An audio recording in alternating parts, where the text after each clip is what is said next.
দেখো, আমি আজকে বানিয়েছিলাম মাংসের ভর্তা। এটা আমি ফার্স্ট টাইম বানালাম। এটা আমি দিয়েছি 2x যাতে ভিডিওটা বেশি লম্বা না হয়। এখানে আমি মাংসটা সিদ্ধ দিয়েছি, আর সিদ্ধ দেওয়ার জলে দিয়েছি নুন, লবণ, মরিচ আর ধনিয়া গুঁড়া। এখানে এটা সিদ্ধ হয়ে গিয়েছে, আমি নামিয়ে নিয়েছি। আর বারবার কিন্তু চেক করে ফেলেছি এটা যে হচ্ছে কি হচ্ছে না। এখন কড়াইতে দিয়ে দিলাম একটু তেল আর পেঁয়াজ বাটা। এখন এটা ভাজা ভাজা হয়ে গেলে দিয়ে দেবো পেঁয়াজ কুচি দিয়ে আমি ভালো করে ভেজে নিয়েছি। আর হ্যাঁ, আমি কিন্তু অফ ক্যামেরায় মানে ভিজা ছানাও দিয়েছিলাম।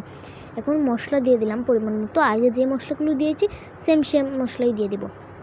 এখন মাংসগুলো কিন্তু আমি অফ ক্যামেরায় মানে কুচি করে রেখে দিয়েছি। এখন আমি পেঁয়াজ ভাজাগুলো নামিয়ে দেবো। এখন আমি 2টা শুকনো মরিচ এখানে ভেজে নিচ্ছি।